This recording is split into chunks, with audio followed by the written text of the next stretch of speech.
Lebec, California. Where's that? It is 70 something miles north of LA. Okay. Okay, right. And up in the mountains? Yep. And you got snow also. The grapevine. You guys are up Lebec's in the grapevine. Yeah. Isn't it? Yeah, right top of there. the grapevine. Yeah. We drive through there every week to go to different spots we have in Central and Central California and Oakland. Oh, wow. okay. That's a lot of Okay. driving. Right on. Whoa. Yeah. Wow. So what's your Yeah. altitude there, Quebec? We are just under 4,000 feet. Oh, okay. That's So you're okay. higher than us, hey? All right. And Dana? Hey, Dana, not his many- name is- Yeah, right, Hello, really. Dana, want to unmute and say hello? Hey, Dana, how you doing? Oops, you're muted there. If you're muted. You want to say hello? Okay. Wait. There we go. There she There you is. go. Hi, how you doing today? Hey, Dana. Hi, And where are you Jack. calling in Hi. from? Hey. Pardon? Where are you coming from? Orange County. In Orange County. All Okay, right. SoCal. Yeah. Well, see, that's one of the things is we want to bring more Swami Select down to SoCal. So that's one of the things we're working on, and maybe we'll have a couple events with you guys, the Beard Brothers, and so on. That'd be and fun. do that. That'd be kind of fun. So That would be great. That'd be fun. Dana is actually a cannabis attorney. I don't know, maybe she doesn't want me to put her on the spot. I'm sorry. But No, it's okay. fine. She's got- By all means. All right, great. Yeah, well, Yeah, no, I think I've heard of you before, Yeah. Dana, for sure. all Yeah, right. A it's little nice to while meet ago, you. we had Omar Figueroa on for a while and Lauren Mendelson talking about. And yeah, no, thanks a lot, all you attorneys out there who have been protecting us for so many years. And now all the attorneys now are switching over to help people make their businesses, right? That's the Yeah, I'm difference, a rather than business get people attorney. out of jail. Yeah, go ahead. Yeah, I'm a business attorney. So my primary practice is business and real estate. So I'm not a criminal attorney. I've always been in business. Oh, okay. Yeah, Right. yeah. But I bring Yeah. a little bit So different we know- perspective. Yeah. Yeah, we know Bruce Margolin, who's one of the criminal attorneys who's been down there for so long. He's an old friend of ours. So that's Yeah, a good hopefully there's less and less need for the criminal attorneys in cannabis. That's what we all pray That's where we for. want to go to. So Bruce Get them started, out of there. Didn't Bruce start LA Normal in like 1970 something? Yeah, I believe Yeah. he I did. think Yeah, so. been around a long time. Yeah, for sure. Exactly. And up here in Northern California, we got Tony Serra would be his, his equal up here in San Francisco, who's been around forever yeah. and gotten so many people out of jail that every time he gets he's been sent to jail twice himself for doing pro bono cases and not charging tax or paying tax on them because he just refuses. He thinks it's ridiculous. I'm giving this away. Why should I pay taxes? So he just takes the time and goes to jail and writes a book whenever he's in jail. And he gets treated so well by everybody in jail because he's gotten so many people out of jail, right? That he doesn't really mind. So it's his little vacation, he calls He it. calls I it don't know. vacation. Yeah, Tony. So. Yeah, I've been there. I'll pass on those vacations. I've done enough of Yeah, them. it's not a vacation. Yeah. You really, you got to be desperate for vacation if that's where you're going. That's for sure. Yeah. That's for sure. And where's Clifton Auto? Is that person there? It's a very nice bookshelf. Clifton, you got an impressive looking bookshelf. Oh, right. I mean, if it weren't for the cannabis leaf, I'd say it was out of the 1900s or something. Or it actually maybe a law office or something in I there was gonna too. say we're some lawyers office. All right, we'll keep that. And then Wilbur Oh, came on. Wilbur's back Wilbur, you're up again. in We Maine, do is that still right, read. Wilbur? Yeah, right. How's Maine going, Wilbur? Well, yeah. Very well, thank you. How are you? We're doing good. We're doing good. We haven't got any snow yet. They got snow in Southern California before we got snow up here. Isn't I that know. crazy? They had 5 inches of snow right outside of LA, and we still haven't had any. 25. Oh, somebody said 25 inches. Yeah, Yeah. that's a dump for sure. Yeah. So yeah, Wilbur came in last week or so, or 2 weeks ago from Maine, and he's a musician, As you can see. as you can see, and he told us he was a veteran also. So, Yeah. and Bill and Jeff, are you guys veterans too? We're not. We get asked that a lot because we help support veterans, but no, we're not veterans. Our father was, which is where we kind of Oh, got nice. the installation that veterans need our support when they come back. So that's They pretty much where do. that started from. Is our dad was drafted during Vietnam. Didn't actually Oh, do any wow. time in Vietnam, luckily, but was drafted for the Vietnam War. You know, and I think it just partially came from when I was young. I remember I was born in 71, so I'm almost 50. I'll be 50 next year. But I remember veterans parades. I remember like people throwing stuff at them and spitting on them and calling them names. And as a kid, it just didn't make sense to me. Why would you Right. do this to people that went and put their life on the line for you? So I've always had this, you know, compassion towards veterans and what they've gone through. So we just expanded it as we got older, basically. No, that was a tough time. I mean, back, I grew up in San Francisco in the 60s, and, it was all the peace and love tie-dye hippies, of course, but then it was, these veterans. And so you'd see the vets come back and they'd be shell-shocked, just totally shell-shocked. And they'd want to hang out with the hippies because they'd be getting high in Vietnam, first of all. So, they really were freaks as well, actually. And they just wanted to have a good time and, get back into the swing of things. And people were shunning them like crazy. So Yeah. it was a sad time. It was a tough time for those people, for sure. For some reason, And even still. Yeah, for some reason, as a young child, that just stuck with me. That why would people Yeah. treat our veterans coming back that way? It didn't make sense. So no, but Yeah. we're not veterans, but we love being able to help veterans.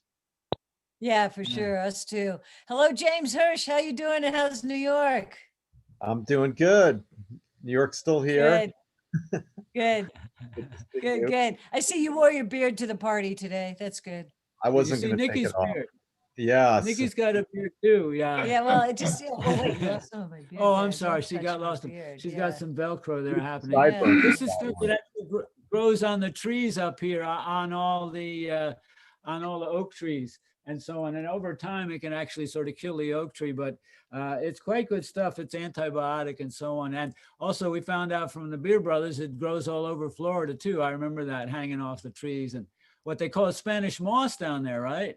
Yep. Correct. It grows all over. We used to live on we used to live right off of the road that one of the Leonard Skinner band members got into a bad accident and actually died. There's a part of their song where they sing about oak tree, you're in my way. And Oh. on that road, it's completely covered with huge oak trees that are hundreds of years old.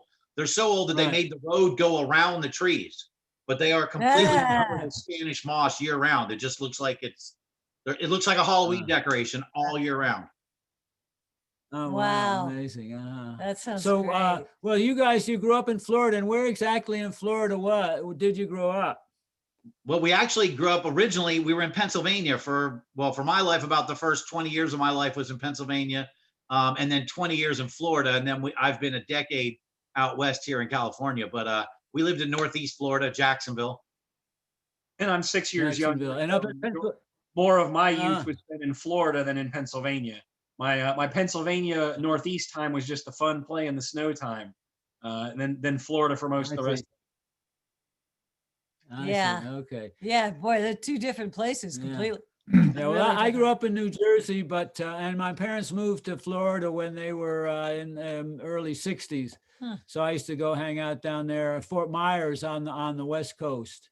It's Yeah. funny how Look all who's those here, Northeasters Jerry moved to Erdman. Florida. Oh wow! Oh my God, Jerry Erdman. Hello, Jerry Jerry. Erdman and Swami were at the University of Wisconsin in 1967 together. Is that right? Yeah, that was that's what happened Way back. way back. Wow. And you got And- your beard on today too, Jerry. Glad to see yeah. that. Yeah.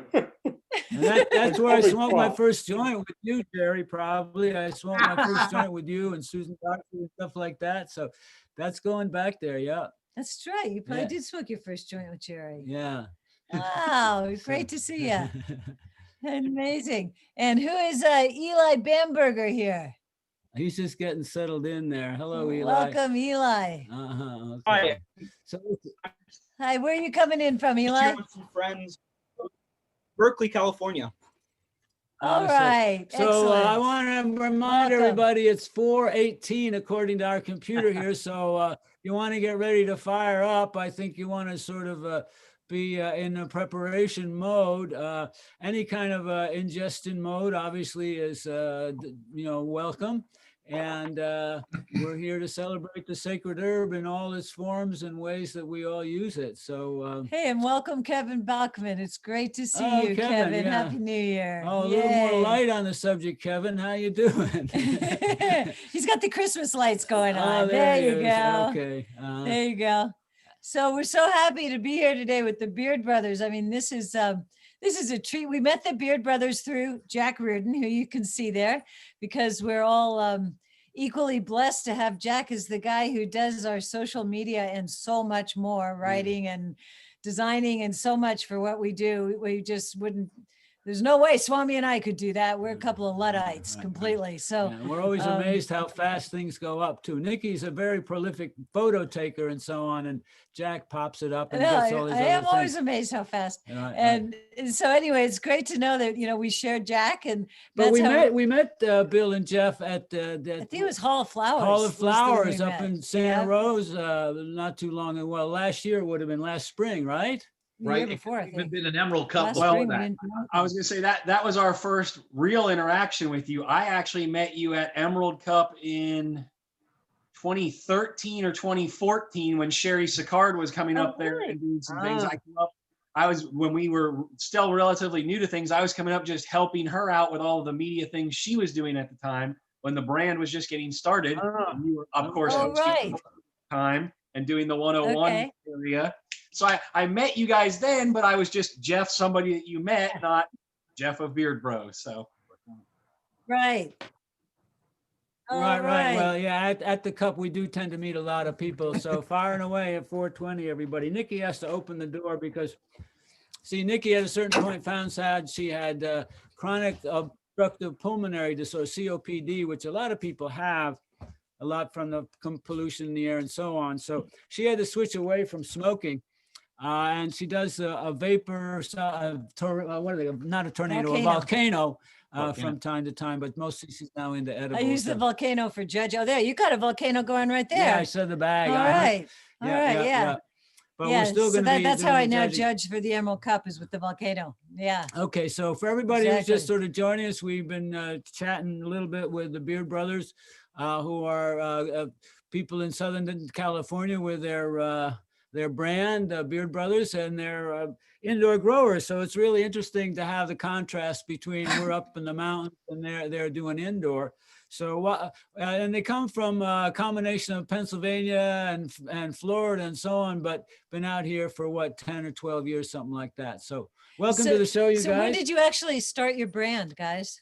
Like when did you become the Beard Brothers? 2013, after Prop 19 did not pass, we realized that if we didn't have a brand, we would just end up working for somebody else. So really 2013 is when we came up with it, started pushing it. I think technically we got the nonprofit started in 14. So technically 14 would be the first year we were a California nonprofit. Good for you. So you were really right there in the beginning. And your nonprofit, is that about what you do for the vets and everybody else, or how does that work? Well, that was just the 215 SB 420 requirements for cultivators. You could cultivate 6 plants for every patient that you had. So we started a nonprofit in order to collect I see. patients, Right. the right plant count to stay out of trouble. Right. Well, we started that back in 2006 and 7. We started doing the medical with, and then in 2011 we got zip ties from the sheriff's department for our medical grow and so on. But And that was the way to start out. And the key thing is to start early with making your brand. Obviously, it takes a long time for people to get a recognition. So, Sure. So being in LA County, because you're actually in LA County, right? Los Angeles County. Yes, ma'am. I mean, how hard is it to get a permit to be able to grow indoors there at all? I mean, I know it's different than up here. Well, it's very difficult now. LA is one of the few counties that was very well, not one of the few, was a county that was very restrictive on its licenses. They only give out retails to 185 of the pre-ICO Measure M's. We were fortunate enough to be, we actually got one of the first 300 licenses they gave beyond that as a social equity applicant.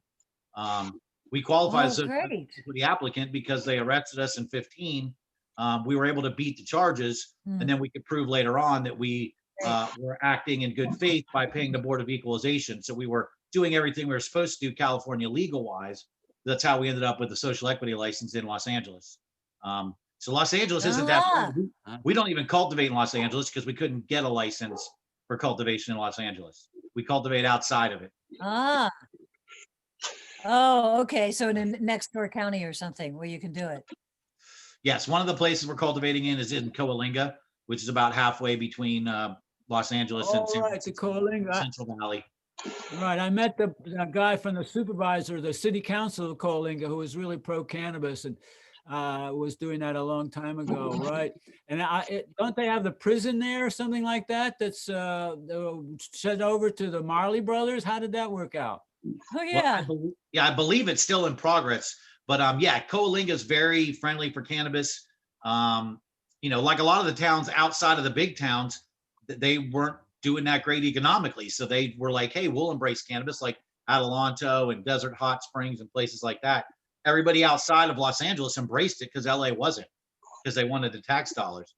But no, I don't know how far the prison project with the Marley brothers has gotten so far, but we did remember hearing about it.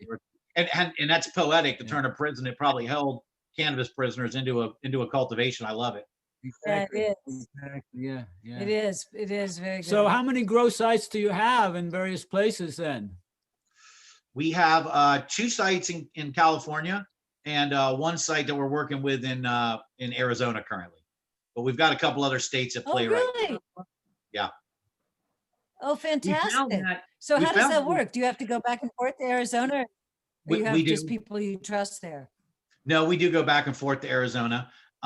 We found that with California being so overly restrictive and so highly taxed, that we're finding more advantage and more opportunity outside of California, quite honestly. All the emerging states, they need help. They don't know what they're doing. So for people like us that have been here for a decade, and we cultivated for 20 years on the East Coast, it was just clandestine. And the reality, in addition to them needing knowledge and expertise, they also need brands. There are no existing brands in a lot of these new states, where California had a lot of brands that didn't even make it through to the legal side of things and stayed on the traditional side. But most of the other states don't have brands already. A lot of the states didn't allow it. Florida and Pennsylvania really were not allowing you to brand product with images or anything like that. It was just the name of the licensee that was allowed to be. That's how Truly, even Florida, is the major player. That there is no brand to that. That's just the licensing company. So we're finding that dual opportunity outside of California.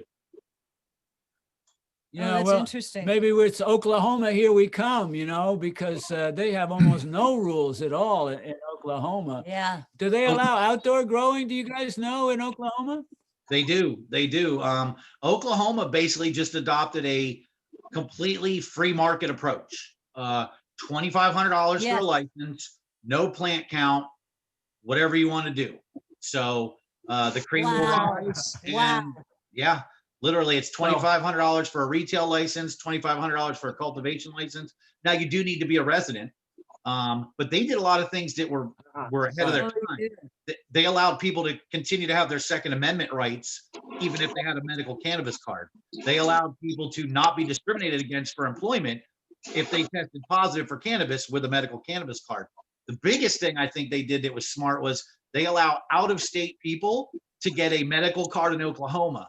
So a lot of people don't realize Dallas, Texas has about 7 or 8 million people in it. which is double the entire population of Oklahoma. So there's a lot of people in Texas buying Oklahoma. Smart. Yeah. Oh, Right, yeah. amazing. That's And really the smart. positive effect that will have That's is amazing. pushing So Texas you further guys are very down the road. political. Say again? Wait, what was that? I said the other positive that will have is pushing Texas down the road towards legalization faster. If all their citizens are already going across state lines and they're losing that tax revenue, Exactly. that's always the determining factor of when states come around. Yeah. Right, yeah. Well, New York and Connecticut and Pennsylvania are all thinking that same thing right now. So yeah, it's really taken over. There's no question about it. Although I did just talk to somebody who went to the Cowboy Cup in Oklahoma. You know, instead of the Emerald Cup there, they have the Cowboy Cup. And they said it was a lot of fun, but nobody was smoking any weed. They were all drinking.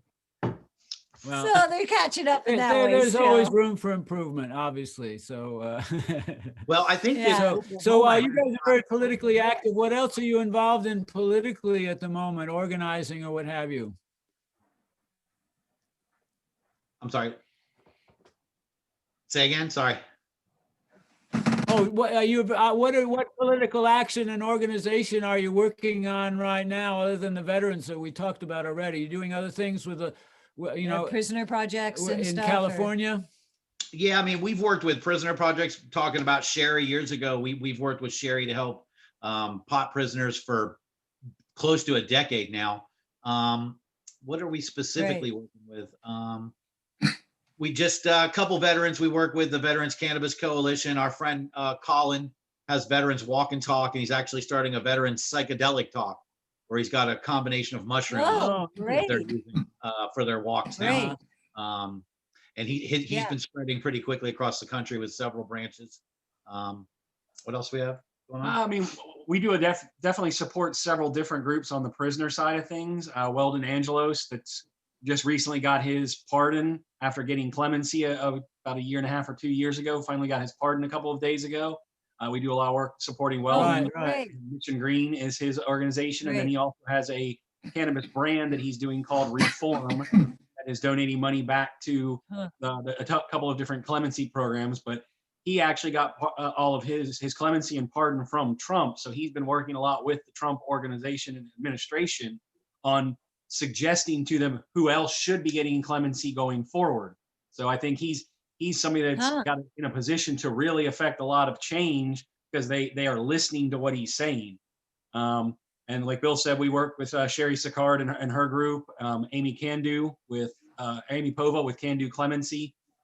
So we try to use the fact that we have the audience and the platform we do to lift up these organizations that are doing good and are in the trenches getting results. Great. Yeah. So do you think that Trump will actually then pardon more cannabis people in prison? I mean, that'd be nice. I mean, we hope so. The hope is that he will. Not really sure. I know that Weldon does have his ear, which is good. So he'll point him in the right direction. Great. Wow. Yeah, I was surprised he did anyone, actually. We so worked with that's some great. of the veterans groups up here in the Bay Area that were doing in Marin County and so on. And I've been working with a man named Michael Kravitz. Have you heard of him? He's a veteran organizer, and he's been working on the national and international level. So he was working at the UN and the World Health Organization to get those changes where they're now recognize the medicinal value of cannabis. So it's great that we, moving forward on all levels. That's the thing. So I want to ask you guys about, you talk about the taxation as, what could we do to change what's happening in California? What are the actual positive steps that you got from your perspective that could help a lot of us, traditional growers still make a little money? I mean, yeah, it comes back to the same thing that we told everybody about when Prop 64 was coming up. It was too restrictive. It was too taxing, and the barriers to entry were too high. I mean, I think part of the reason it passed was because they did give local control, but that's also the bane of everybody's existence right now, is this local control. Whereas you have places like where you're at, they realized that cannabis was a big part of the economy, and they started having you put tags on your plants 10 years ago, right, in order to prepare for it. Whereas Los Angeles didn't give a shit. They just were like, okay, we're going to collect your taxes, and then we changed the rules. Now we'll put you in jail the next day. So, I mean, shit just changed from December 31st of 17 till January 1st of 18 with Prop 64 starting.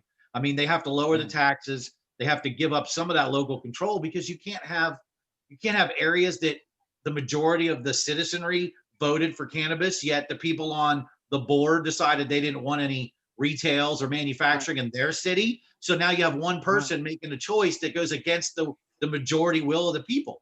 So, I mean, they've got to do something to allow more access, lower cost of entry to the market, and reduce the taxing. I mean, they've collected like, what is it, like $2 billion or some stupid. They're the only people making money in it. They're the only people making money in the state. They're like your partner that takes all the profit, and you're sitting around later on going, how can I even eat? Right. Yeah.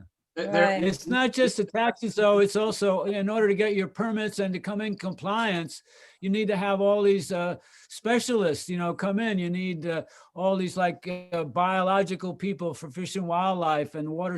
Well, you probably don't need that growing indoor, but actually, right? you know what? It's no easier up here in Mendocino County, because we're only allowed 10,000 square feet. That's not even a quarter of an acre. And we have all these other barriers about species investigation and so on. So, the barriers are everything. I did support Prop 64 because I thought it was just like a message that had to be sent out. And, perhaps it was the wrong thing to do, but it's as much the rules and regulations that have come out since, which are even stricter than the law itself, water board and all those things. And also the whole idea that every locale can say, no, we don't want any of it, right? So, it's got to be fixed somehow. I don't know what the story is. Yeah. Well, it's going to get fixed involuntarily, because once something federal happens and you can start shipping across state lines, California's going to be overpriced. I mean, Oregon's got 1 million pounds of extra cannabis. The moment you can start shipping it over, the moment the feds step in and start allowing interstate commerce, it's a whole new ball game. And California better get their shit together before then. Yeah. But I was thinking about that, do we want the feds? The fact is, look what the feds have been trying to do with hemp. They passed hemp in 2018. They still haven't come out with the rules and regulations for it. People are still getting busted for the fact that they tested high, or they tested wasn't even done, right? So there's, in terms of when you say the moment the feds do it, no, it's not the moment the feds do it. 4 years after the feds pass, or it gets passed legally, that's when the Department of Agriculture is going to, cut our heads off, and environmental department is going to come in and so on. So it's going to be no sweet thing, but it will take a little bit longer, but. Right. I agree with you. you. So what we have to do is have a long-term strategy to deal with how that transition, when the feds come in and take over, they're going to be into water rights and so on like that too. So this is still a lull before the big storm, I have a feeling. I would definitely agree with that. I think that also what the feds are going to do at first is just come in with like the MORE Act with a low 5% tax. We're not going to try to step on everybody's toes, because they can't. Think about it. 30 plus states have already set up 30 different sets of rules.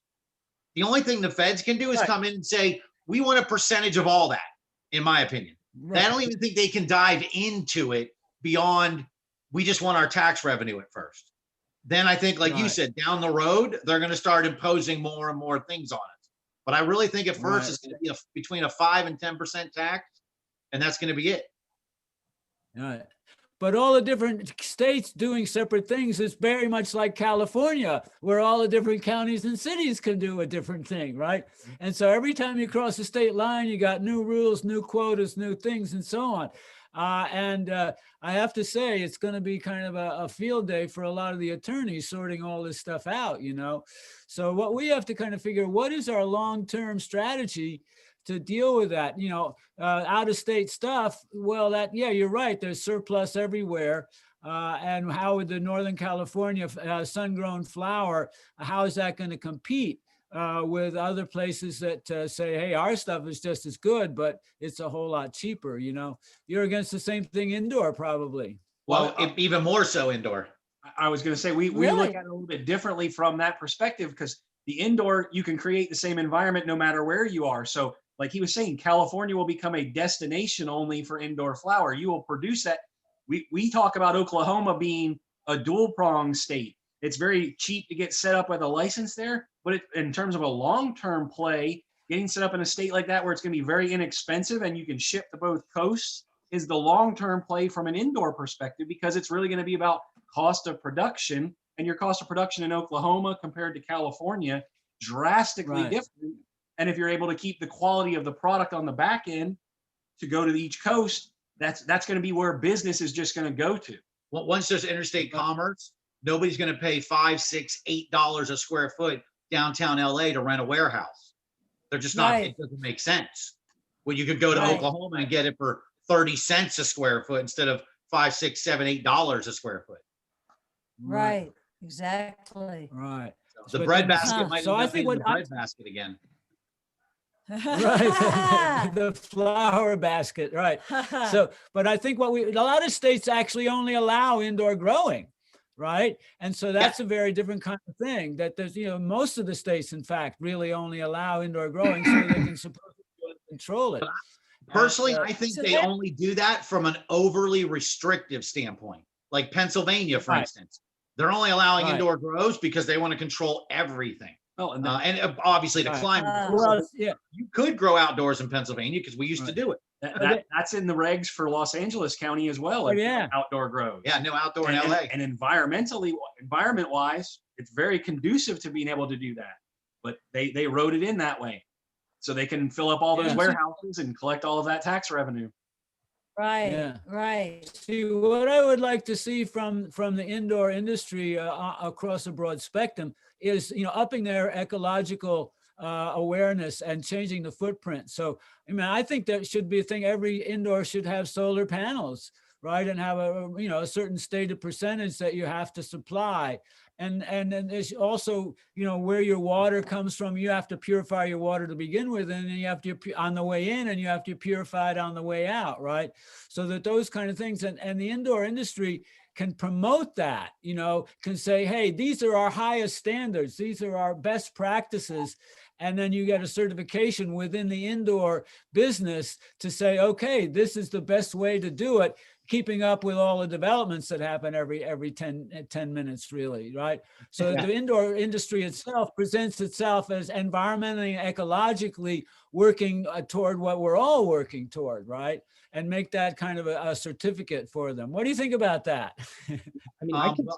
I personally think that the indoor game has changed completely with the new LEDs. Within the last 2 to 3 years, LED technology is completely going to change indoor growing.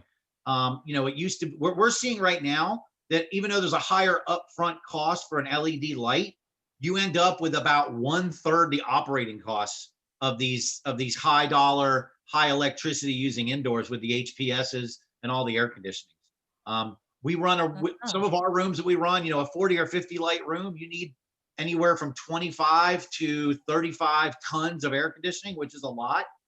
These LED rooms, they're running the same room with approximately 6 tons. So you're at 1/4 to 1/5 the air conditioning. And we all know that's between the lights and the air conditioning, that's your 2 highest costs. Electricity on a 150 light grow can be $15,000 to $20,000 a month. Cut that thing down to 5 or 6, and it's a whole lot more economical to grow cannabis. So the new technology coming along is going to change the negative aspects of indoor cultivation. Right. And it's every level too, because now there are growing racks and there's irrigation systems and the lighting and the ventilation and all that sort of stuff. All the technology is really jumping on that. That's actually quite exciting to see that, the future of growing cannabis on Mars or the moon or something like that will be the result of everything you guys are doing right now.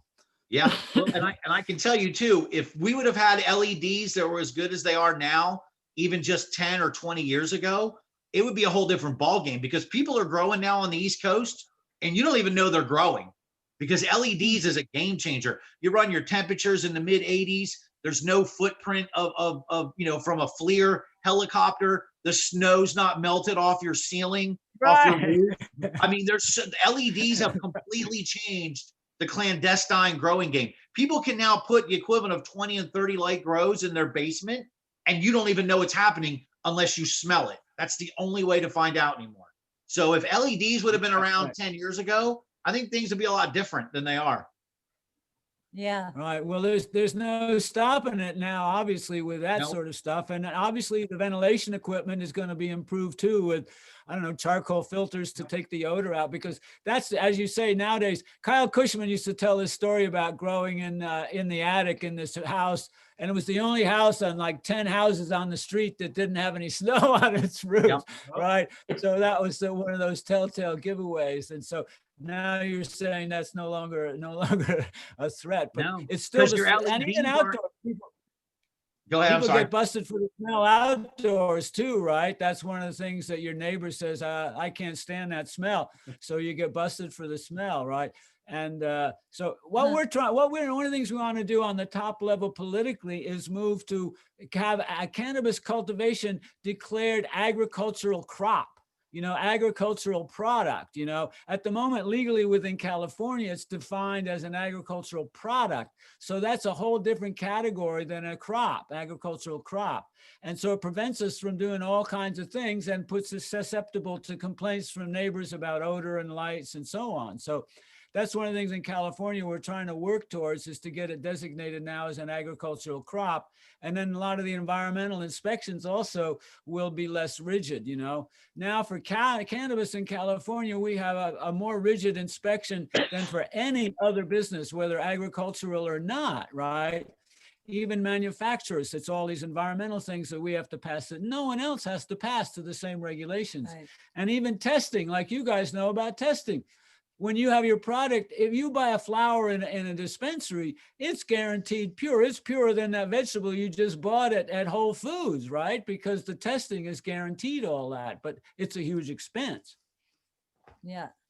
So actually, I have a question. Speaking of expense, do you figure that when indoor growers do start using these LED and other sources so that the cost of production goes down so drastically, will the price of the cannabis actually go down? Because there is such a disparity between indoor and sun-grown in the stores. I mean, I believe it has to, right? When you lower your cost of production, and the market will dictate that too. People will go Right. towards a light dep or an outdoor if the cost disparagement is too far apart. See, I agree that the reduced cost long run should bring down the cost of it. You can produce it more. You're producing more for less. So yeah, I would hope it does. Yeah. So you guys going to enter the Emerald Cup this year? Because they're first time ever going to have that indoor category. We would have liked to, but I don't think we're going to be able to get in time. We had some issues getting our first crop is actually just going to be coming out hopefully this weekend, if not this weekend, early next week. We'll have some of our first California grown flower. We had to, the place that we were working with that was getting built out in Coalinga didn't actually get done until into 19. So we had to save our strains around and get them into it. Actually, was it 19? It was 20. Mm-hmm. We didn't actually get going till 20. So 19 is when we got our license in LA, the beginning of 19. It wasn't until the first quarter of 20 that we were able to actually be cultivating in a Prop 64 facility. I see. Yeah. So well, next year plan on it. Yeah. What's the deadline this year? January 21st, maybe. January 21st or something like that. You could have it dried and cured by then. I thought it was already over the drop, but yeah, no, check it out. No, I think they extended it. I think they did extend the entry date maybe to January 21st. Yeah, they told us that as flower judges, they hey guys, first year ever, you're going to have indoor to judge too.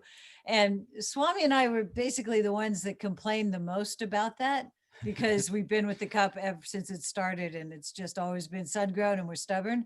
But then again, actually what happened was last summer when the fires were so bad out here, and you start to realize, okay, there's a place for indoor growing here, because we were blessed.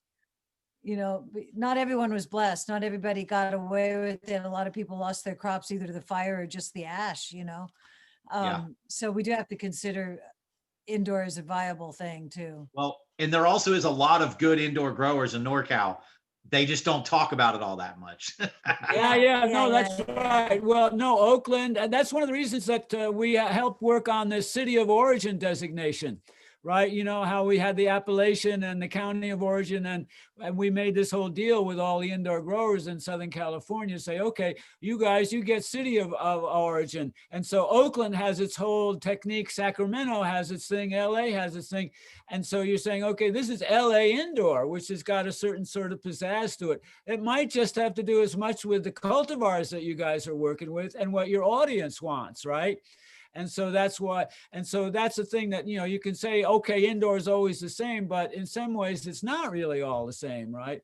And so because of the people who grow it, there's always that cultural element that there's something special about what you guys do. And maybe you can't even put your finger on it, but it's because you guys do it, right? That's what makes your thing a little bit different, right?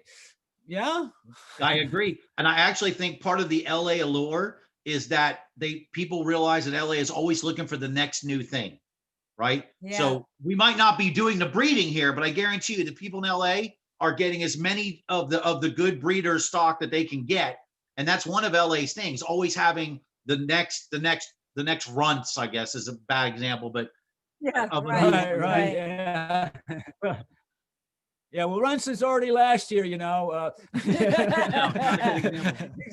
I think it's time to bring the florals back, you know.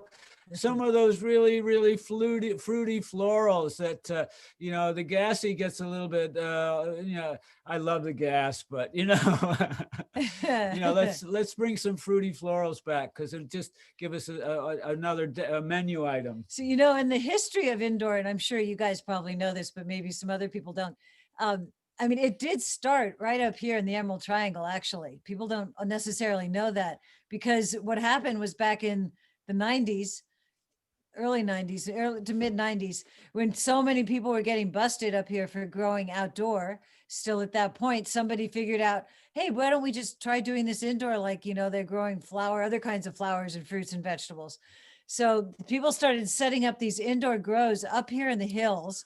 And, you know, you'd have a little shack and you'd put in some lights and you'd make it, you know, somehow so that the planes flying over couldn't see the lights at night. Yeah. And it took a lot of work. Yeah.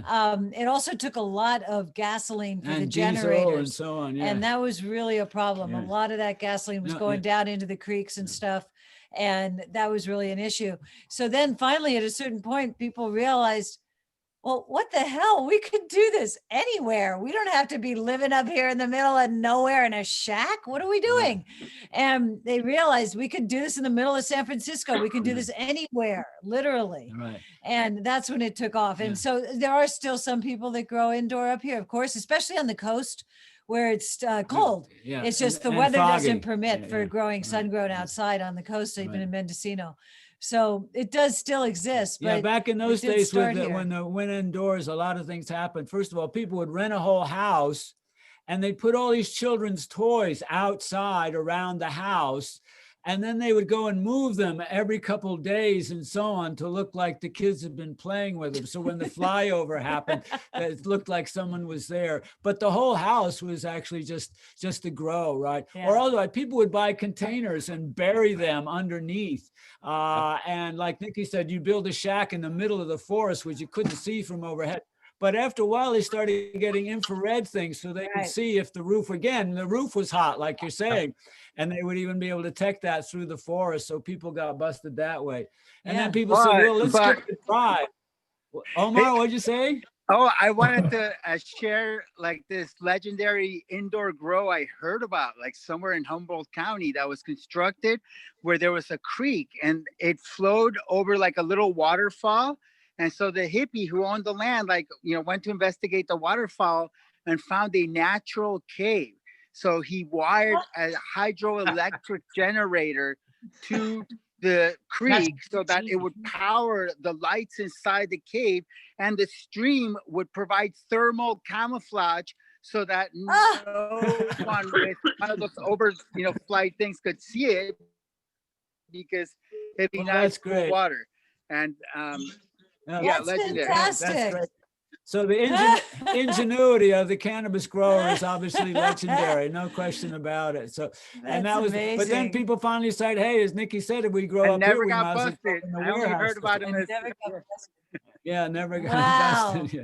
I But wonder if it's still the there. other thing we got from the indoor growers was that in the old days, the people growing in the bushes, they would use the natural fertility of the forest soil, and they do manure and so on. But when you're growing indoors, you've got nothing. So they had to really do a lot of research on what is the horticulture, the biology of cannabis, and figure out, well, gee, it needs this, it needs that, and so on. So I think a whole lot of indoor growers really advanced the science of cannabis growing with all the chemistry that was needed. And now, of course, there's hydroponics and aquaponics and all that other stuff. So cannabis is really on the forefront of agricultural innovation, both in terms of regenerative growing outside, like we're doing up here in the mountains, and also the changes in indoor growing, where that, you know, people are going to need food in the desert, and it's not just growing cannabis there, it's growing everything there. Right. So I think that we have to keep in mind the contribution the indoor growers did to the cannabis world. So now outdoor growers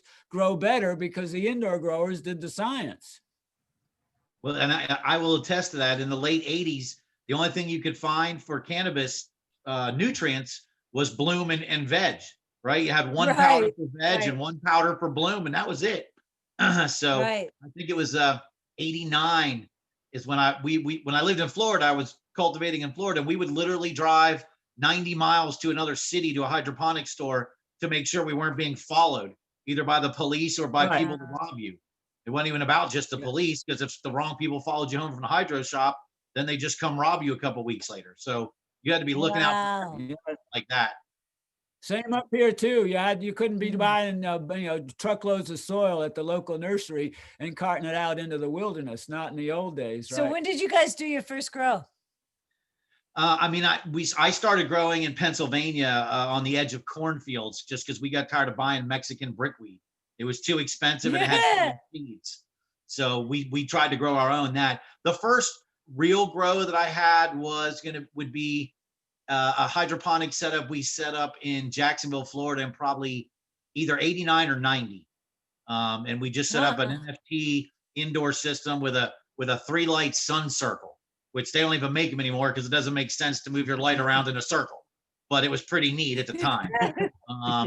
Then they moved over to the light track, which nobody uses anymore either, because you don't get enough light in one spot. It's great. Like you say, the whole transformation of things. Back in 1990, we thought, okay, 1,000 watt light's great, but if I can move it, it'll take up the space of 4 of them. Well, it doesn't. You got like 25% to everything instead of 100%. So, you live and learn. But first hydroponic setup was probably in 1990.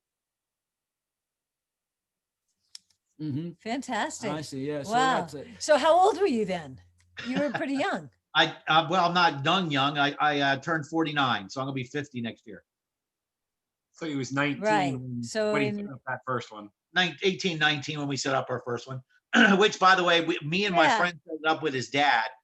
His dad actually had the horticulture knowledge. I was working, taking care of interior plants at malls and atriums inside of hotels like Embassy Suites at the time with him. And we ended up getting somebody talked and the police came, and his dad, who was in his late 60s, took all the charges, told him it was all his, and we gave him a 2-year probation because he said, hey, I use it for my arthritis, and he obviously had arthritis, but so even been getting raided since 1990, unfortunately.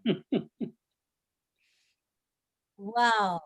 And then I take it, Bill, that as the older brother, you got Jeff high first.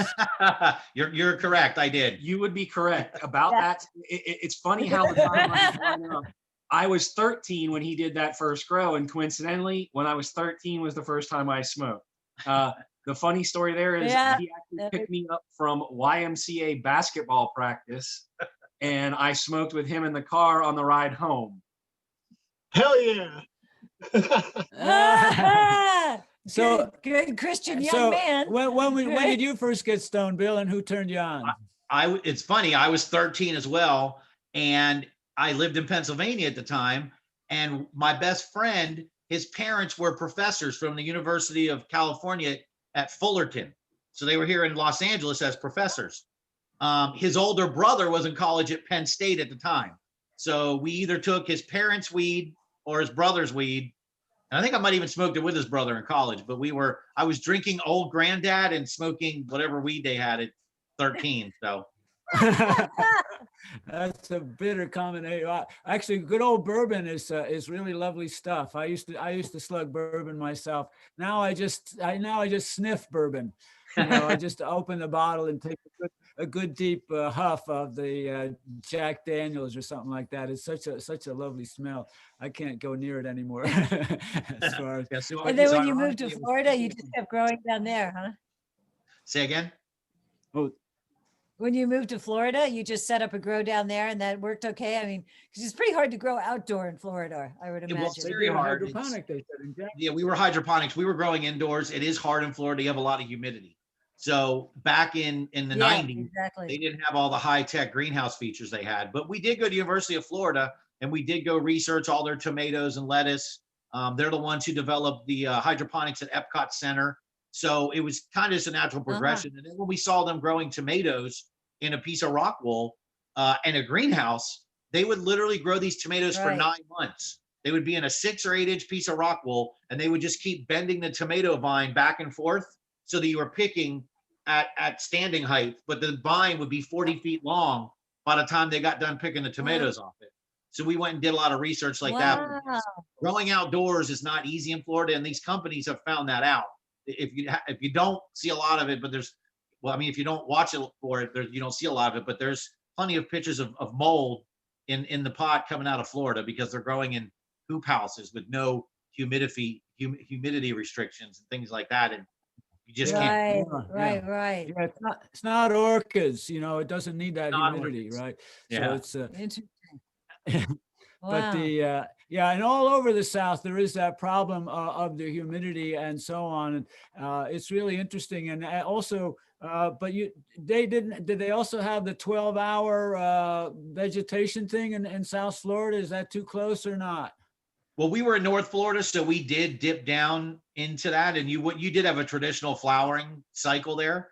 The problem was in Florida, you also get rain every day.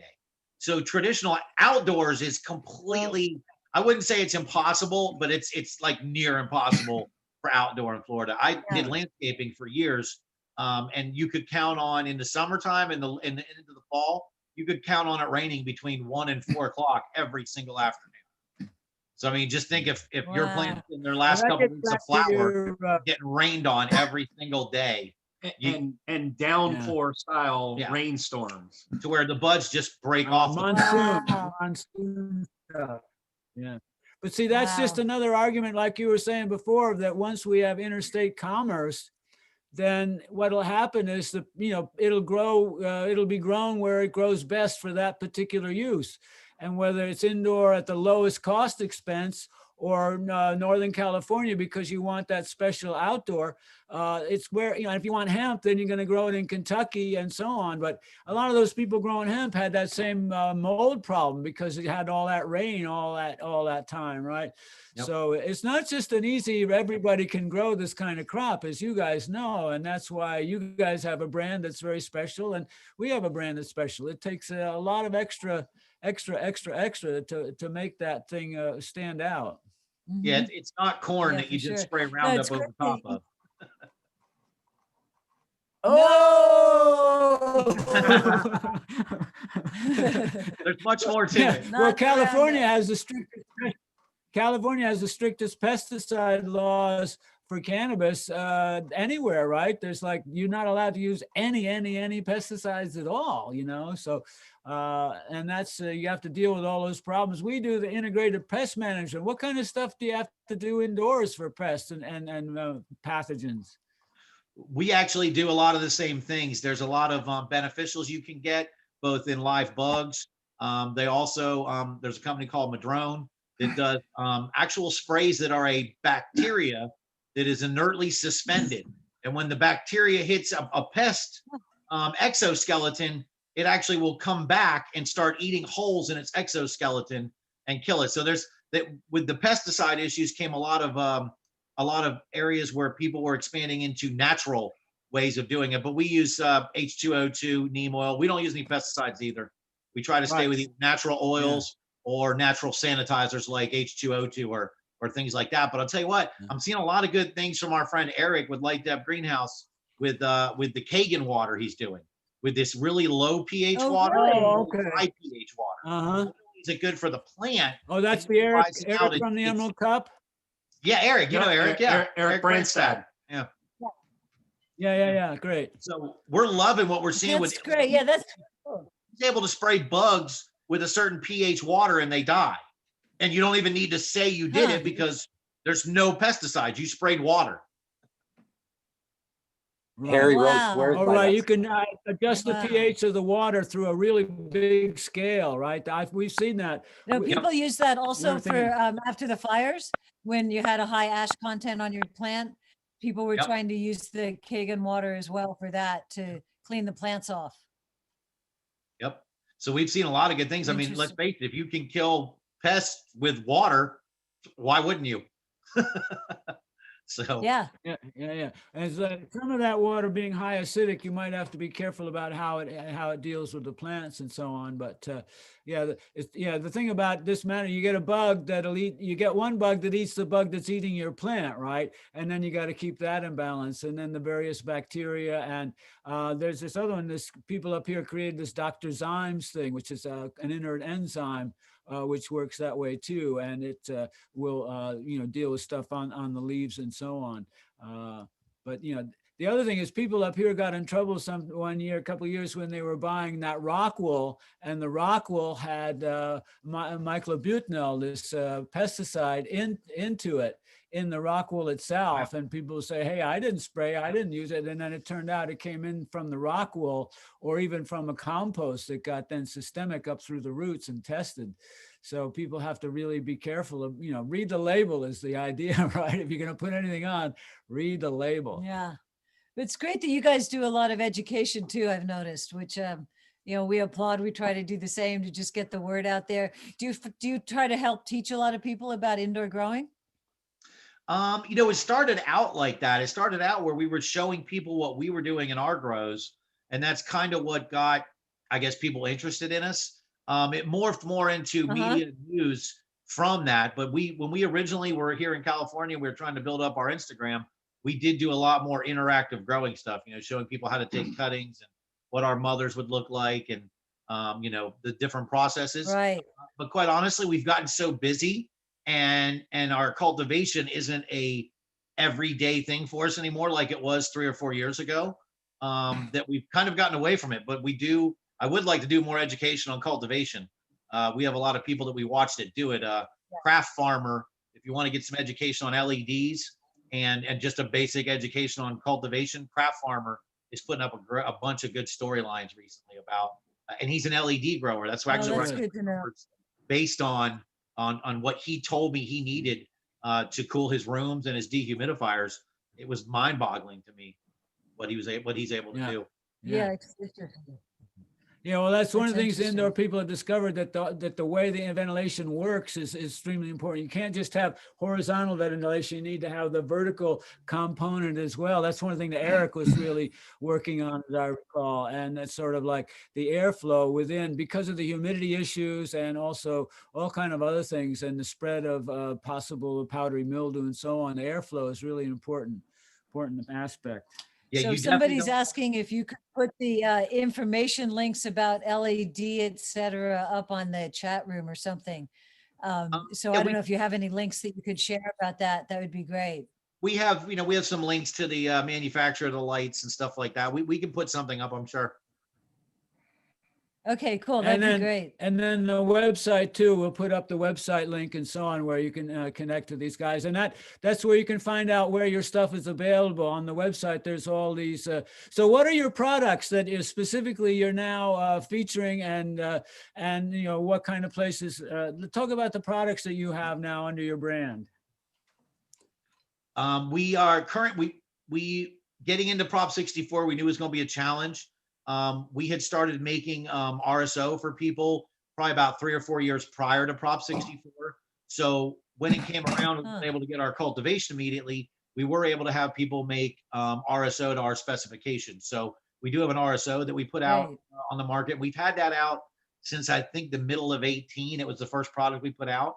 And as we spoke about earlier, we're just now getting some of our cultivars, our strains, are going through the final processes to get put into the market. So we'll have flowers and RSO as the two primary products we have. They're mostly available in SoCal. We had some places up in NorCal that were carrying it, but distribution, as you guys probably know, distribution has been a cluster, you know what, during Prop 64. You know, it used to be you could throw it in your trunk and take it to the dispensary and they were happy. And you went home and it was good. Doesn't work that way anymore. So we have more of it available in SoCal. Jungle Boys locations carry our RSO. We're probably going to be getting them some of our flower. West Side Collective, which is out in Paris, just reopened. They'll be carrying it. And then there is a list on our website though of shops that carry it, mostly SoCal. So maybe you should talk, what is RSO for the people on this Zoom who maybe aren't so familiar with RSO? I understand it stands for Rick Simpson oil, but what's it do? Yeah, well, what Rick discovered is if he took an alcohol and a high percentage alcohol and soaked the cannabis in there, you could actually you could separate the medicine from the plant material very quickly. So RSO is basically just an alcohol extraction of cannabis. So you use the alcohol as your solvent, you separate out the medicine, you get rid of the alcohol, and what you're left with is usually a dark amber colored oil that's thick, that's anywhere from 60 to 80% THC plus the other accompanying cannabinoids and terpenes. For us, it became, we saw it help people with a multitude of things, with autism, epilepsy, cancer, you name it. We've seen it help people. So that's where it really just, for us, it became, you know, back in the day, you could take your smalls and your trim and you could make it into shatter 5 years ago, or you could make medicine for people. We just chose to go more the medicine route than the heady boy concentrate route with our products. So we gained a name for it. But what we also did is we always grew multiple strains. So our RSO was always a combination of anywhere from 6 to 8 to 10 different strains. So we would call that cannabinoid stacking, right? It wasn't just one strain. I mean, I like strain specific, don't get me wrong, but if you're looking for an overall medicine where you're looking to get as many cannabinoids and terpenes together as possible, you don't necessarily want a strain specific. So we've always called ours just a hybrid. And we just got known for the RSO, and it's something that we would donate to veterans associations and things like that. So it was just a natural progression for us to continue it into the legal market, or I should say the Prop 64 market. Yeah. So when you do that stacking of different kinds of cultivars in the one RSO, how do you maintain consistency? So, you know, say somebody has cancer and they've got this one from you and it worked really great, that RSO oil for their cancer, but now they want to continue the treatment. How do they know that they're going to be getting the same thing if you're kind of stacking them with different flavors? Well, Prop 64 made that much more difficult for us because we used to miss the same strains over and over. So it was essentially the same mixture. Sometimes it would vary if we harvested more of one strain than the other that particular run. But it's really more with the other cannabinoids are important, and that's why we like to see them in there. What most people are looking for from RSO is just the higher THC content, because it's not smokable. So we're not talking about a terpene-induced inhaled effect. What we're talking about is a conversion of THC to hydroxy-11, right? We don't even know what the other cannabinoids convert to in your liver, but we do know that THC converts to mostly hydroxy-11. Hydroxy-11 tetrahydrocannabinol is much longer lasting and much more psychoactive than THC. So really RSO is we call them high T and high C, right? You can take something like, I just had a Ringo's Gift, and you would have a high C RSO, whereas ours is generally THC high cultivars, so we call it high T. So you have a high CBD and high THC RSOs. The idea behind our RSO is you use these as a topical or an edible, so you're not getting any of the smoking effects from it. So it's more about the THC than it is the other cannabinoids, but we know that they're important, so we like to get them included as much as possible. So people talk about whole plant extracts and full spectrum extracts. And what is the difference between those two things? And why can't you get that from hemp? That's a big question. Well, you could actually get a whole plant, I believe, from hemp. It's just not going to have everything that the whole plant that cannabis has, in my opinion. People use those terms rather loosely. For us, the alcohol extraction is the closest extraction you can get to what the flower was, besides a ice water hash, where you're literally physically separating the medicine from the plant material. We feel that alcohol is the next comparable to the essence of the plant. So when you're doing an alcohol extraction, you're getting, obviously in concentrated levels, but you're getting exactly what that plant contained itself. So for us, when we call it full spectrum, it means that we're doing an alcohol extraction. We're not adding anything and we're not taking anything away. You're getting exactly what the plant had to offer for you. Now, we do like to add multiple strains together, so you're getting overall a hybrid, but you're still getting what we consider the closest essence to the plant. Wow. So now you talked about taking that from Smalls and from Shake, but what was I going to say? It's so is that what's the difference between that and biomass that people are talking about, which is where you get tons and tons of stuff and you squeeze it out and get a little bit? Well, I mean, you're seeing that a lot in hemp, because hemp only has 1 or 2 or 3% CBD in it. So it takes a lot to get to it. With us, the main reason for us was really our smalls and our trim, when we cultivated ourselves, was just as clean and just as cannabinoid stacked as the flower. It's just what you had to do was sell the top shelf flower, and we would do other things with the other parts. So for us, I mean, honestly, I'll smoke, if I cultivated or I know how it was cultivated, I'll smoke smalls the same as I'll smoke a top. It doesn't make a difference. Absolutely. But the market. No, I can't afford to smoke my tops. I can't afford to smoke my tops. So I have to sell. So I smoked a little bud all the time. Now, when guests come, of course, we pull out the good stuff. But that's the same thing we do. We know the feeling. We know exactly how you feel. Yeah. But Yeah, honestly, I actually tell people, listen, some of those smalls were down on the bottom. They were sheltered. They didn't get all the, there's obviously air moving around in our facilities and things like that. So sometimes those smalls had a better life than the top, right? The top's getting beat up by sprays or by the light or by the air. And those smalls are just nestled down in the bottom, minding their own business.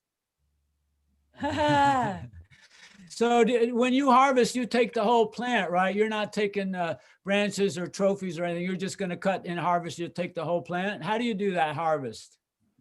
That's exactly how we do it. We cut it at the base, whole plant.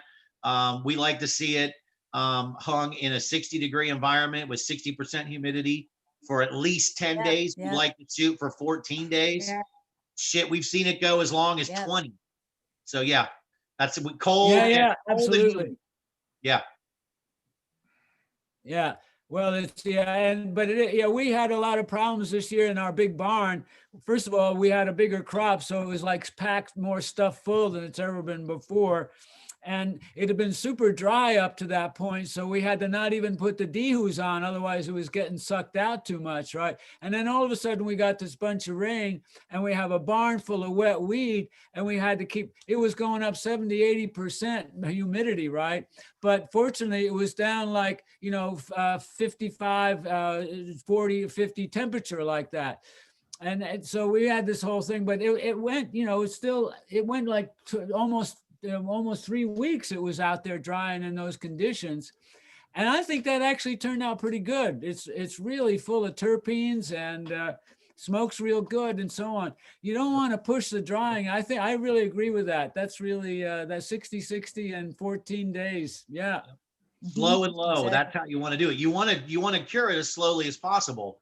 I mean, we didn't know any better, but in the early 90s, you put it in your closet and in 3 days, it's like, hey, right? And we were happy because we didn't pay for it. But, you learn over time that the slower it dries, back in the day, people didn't know they would wet trim. They would cut the branches into individual pieces, right?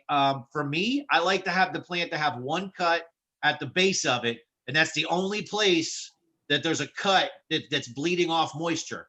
Otherwise, everything's interconnected. And what happens is you get a more even dry. The tops will dry the same as the smalls if it's all connected to the stem cell. But at the moment you start breaking down stems and hanging branches by themselves, you're now going to have 10 different drying moisture points. But if you keep it all together, you get a much more consistent dry. And it's really surprising how Right. Well, for us, we have to harvest by the branch because what's that, Jeff? I was going to say it's kind of amazing how widespread the lack of information or misinformation is on the drying and curing process, both on a home grow perspective and just as many facilities as we've gone into where you see people planning for a 7-day or less drying and curing. And it's mind-boggling. You're spending 3 to 4 to 6 months on the plant, depending on if you're going all the way from cut to finish, and even longer if you're doing an outdoor or a greenhouse, to then not have the knowledge and an understanding of how to cure it properly, and just wasting all of that work is just amazing. Yeah, you can take 6 months of hard work and ruin it in 4 days. Yeah, exactly right. Exactly. Right. Yeah. And actually I found, see, we have a big, beautiful a wooden barn that's made in timber frame, old fashioned East Coast barn style, right? And the wood is dug from our land itself. And so this is like, it's almost like a gigantic wine barrel, the barn. And when it's full, it sort of homogenizes the moisture content of everything, because I have plants that are 10, 12 feet high. So I have to harvest by branch, right? But I'll take a whole branch, and a whole branch is like this long in many cases, right? Your so branch then I hang is the that size whole of our branch plants. upside down. What's that? I said, your branch is the size of our plants. Exactly. But I agree with that. When you have as much as you can that's upside down, then the energy juice drains down to the bottom, but everything works out. It all, adds to the most effective way of doing it. Yeah. Yeah. So, Well, we have the barn. Yeah. My theory is as long as they're still connected by the plant tissue, they're drying at the same rate, even if it's a smaller or bigger bud, because they're going to dry from the outside in. But as long as they still have connective tissue that they can pass moisture back and forth, I think it just slows the whole process down. Yeah. So, the barn is totally blacked out with black plastic on the windows, and we have fans, and the airflow is really important. And then depending on the outside humidity, we have a humidity thing. We have dehumidifiers. And then you got to work with those carefully. You're drying, like you say, you can ruin a crop really fast. Yeah. And drying it, also curing it, there's something that happens. And then after it comes down, to me, my flower, I really want to smoke 4 months after it's cut. And before that, it's still too green, and there's, you don't want to smoke it anyway, some people like green weed, and they're welcome to it. But I think, dried and cured and aged flower, that 4 to 5 months minimum, and then it's starting to get a certain kind of, something else happens at that point to the bud, and it becomes all of a sudden the stuff. Well, what you're getting probably is your oxidation.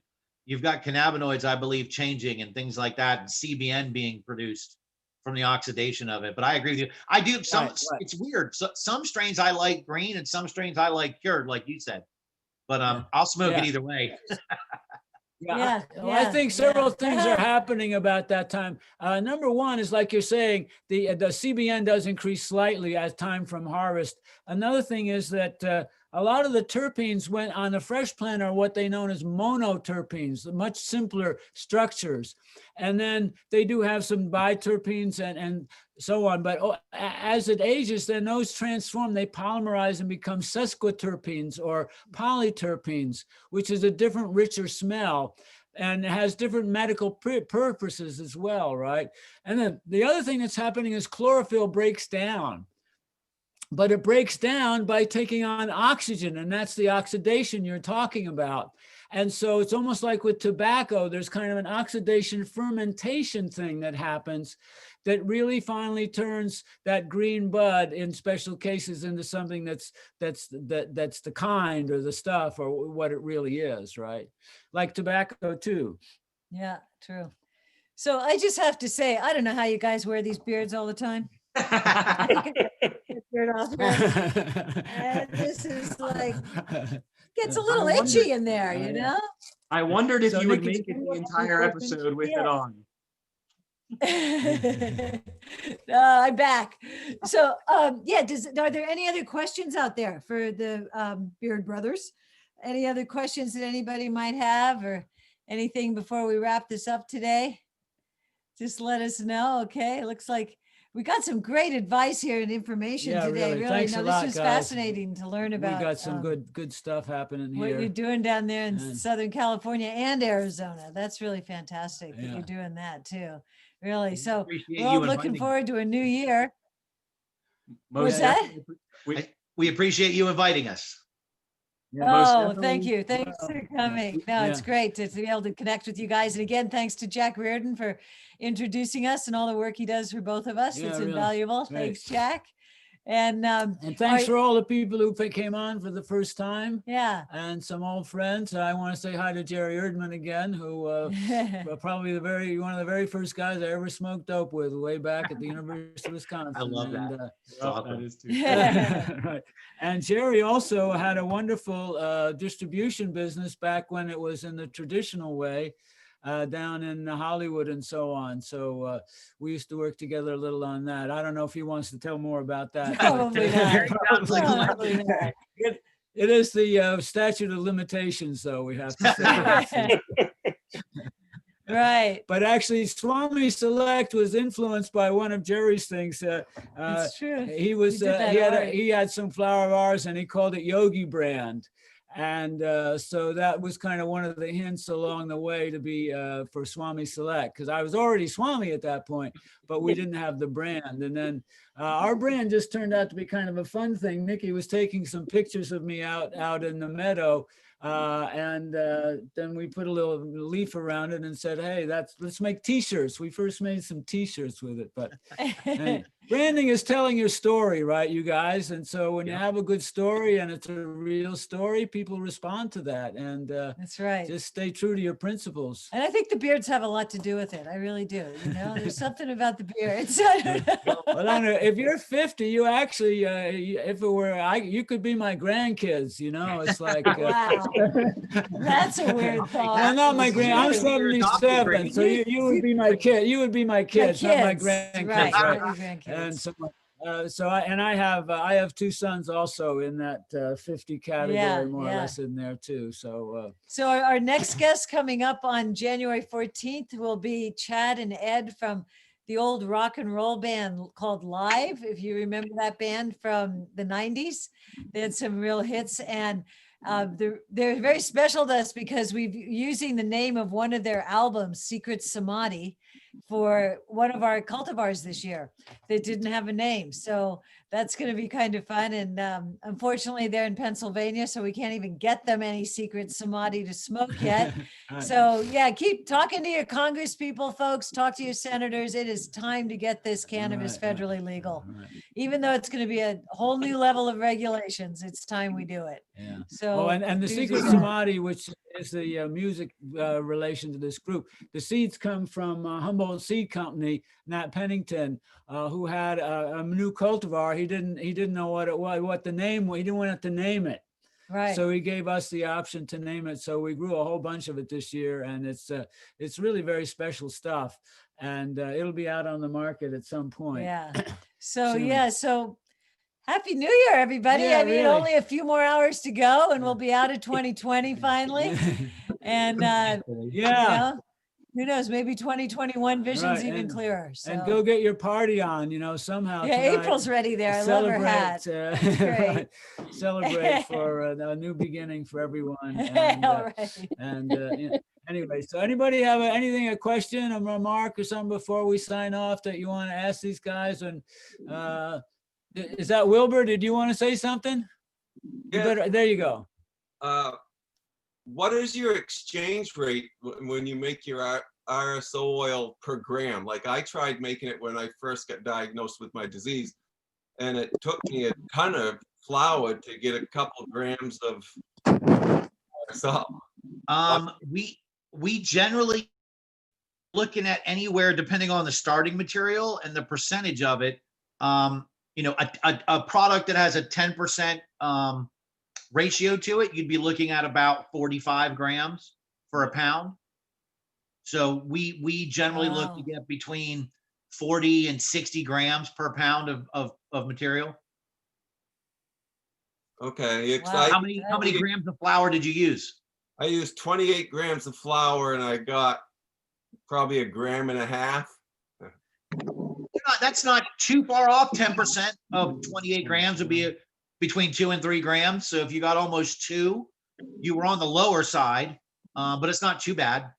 It was my first time, and I can't grow enough and store enough to make it, so I just eat it, you know, basically. So, well, thank you. No problem. You're welcome. It's great you tried that, Wilbur. Good for you. No, it's good stuff. Good for you. And then, you know, the thing is, if you grow it yourself, you really know it's pure. So that's one of the advantages to growing your own stuff, and so on. So any other remarks? I think Deal Grows up there has something to say with his funny beard. Yeah, Happy New Year's, everybody. Thank you. Happy New Year's to you, and Happy New Year's to everyone. Yeah, let's make 2021 a good one. Just lots of peace and love and prosperity for all of us. I had a question for the Beard Bros.